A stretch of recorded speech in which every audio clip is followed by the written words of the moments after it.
That night the silence seemed heavier than usual. The moon barely pierced the treetops, and the low-lying mist covered the ground like a veil. I was walking alone, trying to reach the village before dawn, when I heard it. My name, called clearly, as if someone were standing a few steps behind me.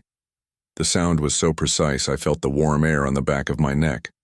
But when I turned, there was no one. Just the shadowed road and the distant sound of something rustling in the leaves. I kept walking, faster, trying to ignore the shiver that ran up my spine. But then I heard it again. My name, spoken more slowly, more deeply. I didn't know that voice, but it knew me. And in that moment, I realized it wasn't the first time it had called me. If this story touches something in you, like, comment and join our pack. Because some calls are not to be ignored. The sound of my name still echoed in my mind, as if it had been trapped in the air. Each step I took felt heavier, as if the ground wanted to hold me there. The wind, which had previously blown lightly, had completely stopped.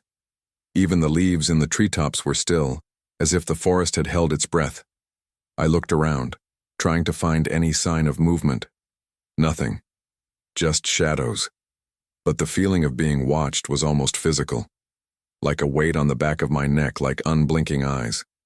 I kept walking, faster this time. The dirt road was damp, and my footsteps left deep marks. It was then that I realized something. Beside my footprints there were others, larger, more spaced out, and they weren't there a few meters back. They seemed to keep pace with me. Every 10 steps, I looked back. Always the same scene. The empty road, the fog covering the ground, and those marks next to mine. It was impossible not to notice that they were paw prints, large, much larger than a normal dog's. I tried to rationalize. Maybe a wild animal was following me. But if that were all it was, why didn't it reveal itself? Why did the track seem to appear only when I wasn't looking? The sound returned, my name, spoken once more. This time it was like a deep whisper that vibrated within my chest. I stopped, and for the first time realized I wasn't just hearing it. I was feeling it. The voice seemed to come from everywhere, but also from within my own mind. My body wanted to run, but my legs wouldn't obey. It was as if the road ahead was pulling me, leading me somewhere inevitable. And then, out of the mist, something appeared. Across the road, a few meters away, a silhouette took shape. Tall, imposing. A black wolf, standing still, staring directly at me. Its eyes were a pale yellow, almost white, and seemed to glow without reflecting any light. There was no movement in the body, but the air around it rippled slightly, as if it were warmer than the rest of the night. I knew, instinctively, that that look wasn't that of an ordinary animal. He knew who I was. He knew me. And somehow, he was the one who had spoken my name. I stood still, unable to decide whether to step forward or retreat. The wolf tilted its head slightly, as if studying my every detail, and then stepped aside, revealing the narrow trail that led into the woods. The invitation was unspoken, but it was clear. And against all survival instincts, I took the first step to follow him. The trail was narrow, nearly swallowed by vegetation. The ground was covered in damp leaves that muffled my footsteps, but the sound of the wolf's paws was different. A dry, firm touch, as if they weren't actually touching the ground. He walked ahead slowly, never looking back, but keeping a precise distance. It was as if he knew I would follow, even without words. Mist crept between the trunks, dancing slowly around us, and the pale moonlight barely penetrated the treetops.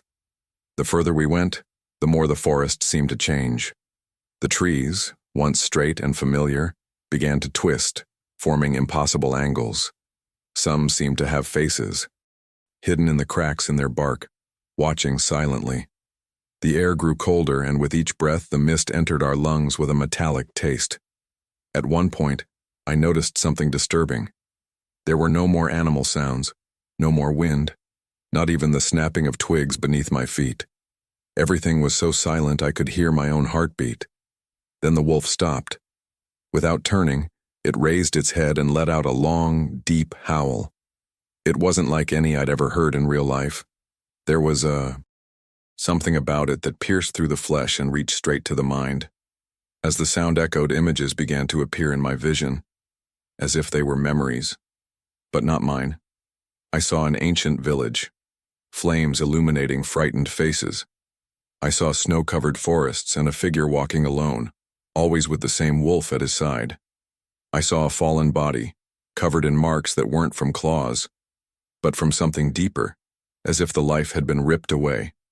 When the howling died down, I realized I was panting as if I'd been running. The wolf finally turned, and for a moment I saw something beyond its physical form, a presence older than anything I could comprehend. He took 2 steps toward me, his eyes fixed on mine, and then he spoke, not with his mouth but directly into my mind. "You remember me." My body froze. I was about to say no, but the words died in my throat, because somehow, a part of me knew it was true. The wolf then turned around and began walking again, but now the trail looked different. The ground was dark stone and strange symbols were carved into it, glowing faintly in the dim light. And I knew, without needing to ask, that moving forward meant crossing a line from which there would be no return. With each step, the symbols on the ground glowed more intensely, as if reacting to my presence. The light wasn't bright, but it had a hypnotic quality, pulsing in time with my heart. The wolf walked steadily ahead, always at the same distance, guiding me without looking back. The trees began to part, giving way to a wider terrain. The fog here was denser, almost solid, forming ripples that seemed to move purposefully. The sensation was strange. I felt as if I was no longer just walking, but descending. Not physically, but as if each step took me deeper into something beyond the reach of maps or compasses. The absolute silence was broken by a strange sound. It wasn't wind nor leaves. It was like the echo of footsteps, but not mine, and not the wolf's. I looked around, trying to pinpoint the direction, but everything seemed to come from everywhere at once. With each echo, something in the mist shifted shape, creating silhouettes that disappeared as soon as I tried to focus on them. Then the wolf stopped before a rock formation. In the center was a sort of natural arch made of dark stone covered in moss. Symbols similar to those on the ground were engraved around it, only older, more worn, as if they had been made before anything I could imagine. The wolf turned and this time looked directly into my eyes. There was no rush, no impatience, just that overwhelming presence. The voice, again, came from inside my mind. "This is not the place where you were born, but it is the place where you belong." The air around the arch seemed to vibrate, like the heat rising from asphalt on a hot day, but without any heat. When I looked through it, I didn't see the forest on the other side.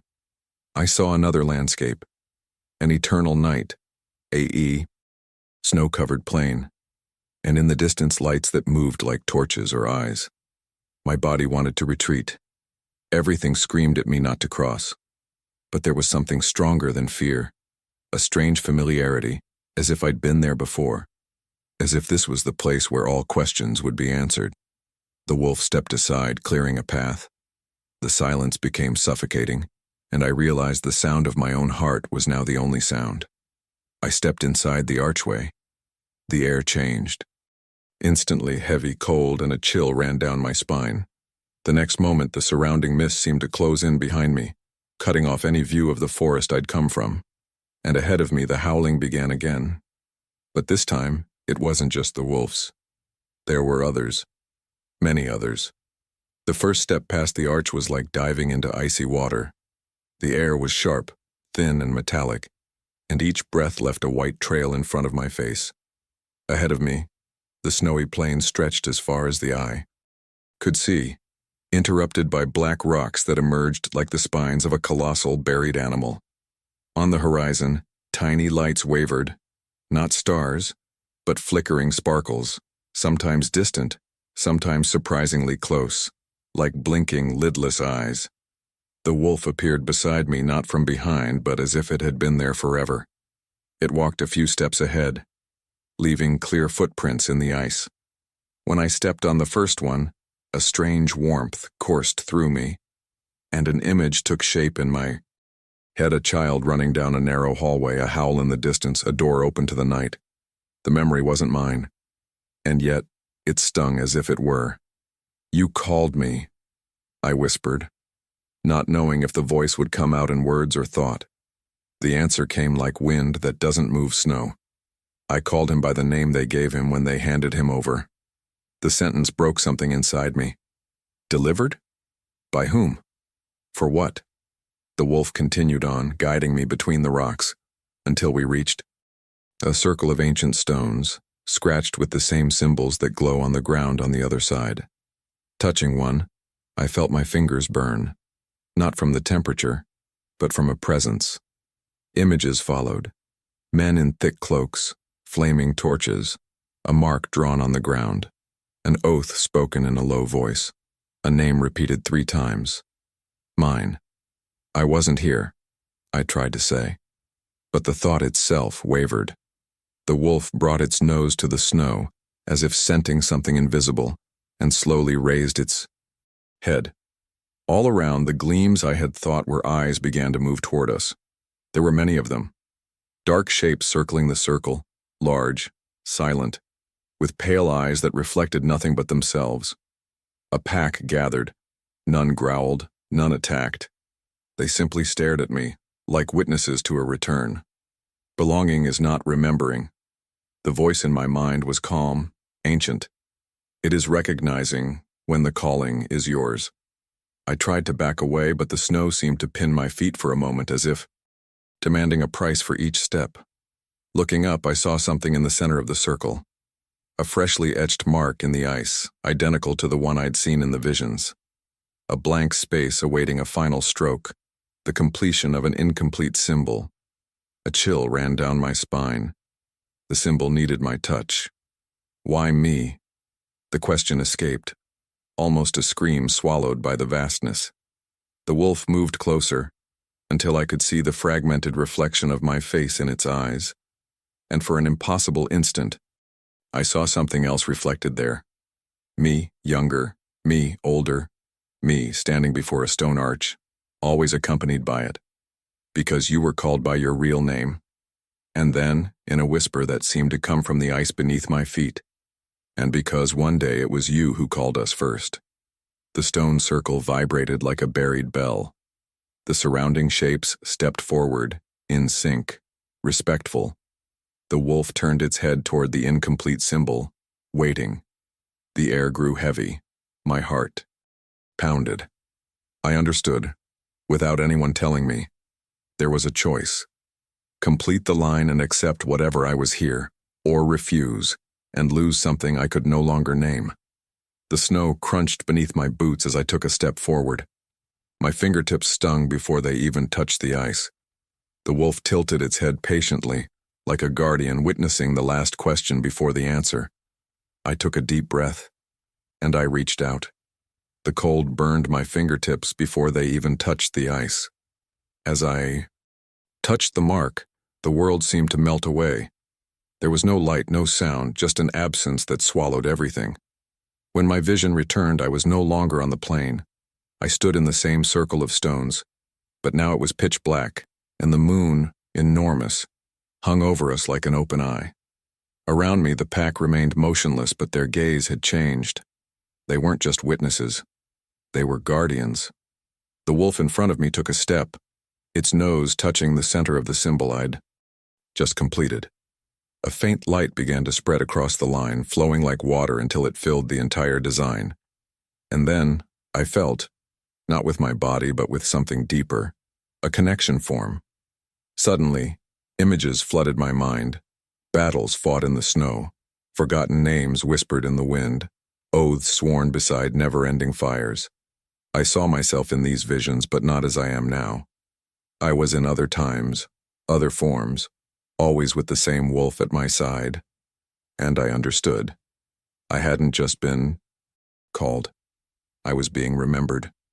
The howl began, first from the wolf that had guided me, then from the entire pack. The sound was so powerful it seemed to vibrate the air, shaking the rocks, shifting the snow. It wasn't a threat. It was recognition. As the last echo died away, the wolf approached and, for the first time, rested his forehead against mine.